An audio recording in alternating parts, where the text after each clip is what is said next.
অধিকার পরিষদের সভাপতি নুরুল হক নূরের ওপর হামলার প্রতিবাদে সারা দেশে বিক্ষোভ সমাবেশ করেছে বিভিন্ন দলের নেতাকর্মীরা।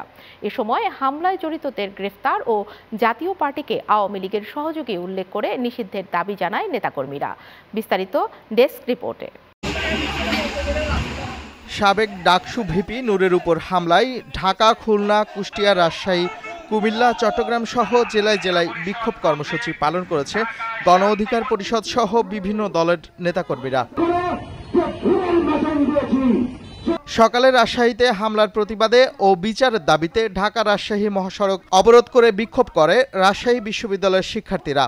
এ সময় মহাসড়কে যান চলাচল বন্ধ থাকে। আমরা এখান থেকে স্পষ্টভাবে বলে দিতে চাই, যেই দিন এই বাংলার মাটিতে আওয়ামীদের পতন হয়ে গেছে, ওই দিন জাতীয় পার্টি ও 14 দলের পতন হয়ে গিয়েছে। খুলনা শহরের ডাকবাংলা মোড়ে জাতীয় পার্টির কার্যালয়ের সামনে লাঠিসোঁটা নিয়ে বিক্ষোভ করে গণ অধিকার পরিষদের নেতাকর্মীরা। এ সময় তারা জাতীয় পার্টিকে নিষিদ্ধের দাবি তোলে। আমরা বলে দিতে চাই, আগামী 12 ঘন্টার মধ্যে তাদেরকে চিহ্নিত করে প্রশাসন থেকে বহিষ্কার করতে হবে। একই সাথে জাতীয় পার্টিকে বাংলার বুকে নিষিদ্ধ করতে হবে। এই ফ্যাসিস্টের দোসরদেরকে চিহ্নিত করে আইনের আওতায় আনতে হবে, অন্যথায় গণ অধিকার পরিষদ আগামীতে কঠোর আন্দোলনে যেতে বাধ্য হবে।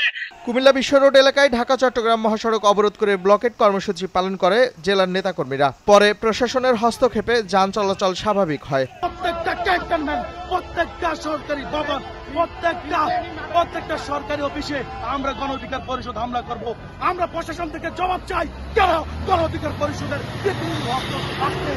হাসপাতালের মাঝে আছে, আমরা এটাই জবাব চাই। আগামী 24 ঘন্টার মধ্যে দুষ্কৃতীদেরকে সর্বোচ্চ শাস্তির আওতায় এনে আমার নেতা ভিপি নুরুল হক নূরকে উন্নত চিকিৎসার জন্য বিদেশে পাঠিয়ে তার উন্নত চিকিৎসা করার জন্য আমি সর্বোচ্চ দাবি করছি। নুরুল হক নূর তথা গণ অধিকার পরিষদের নেতাকর্মীদের উপর হামলার ঘটনায় তারেক রহমান সহ বিভিন্ন দলের শীর্ষ নেতারা নিন্দা ও ক্ষোভ জানিয়েছেন। আল নোমান, চ্যানেল 9।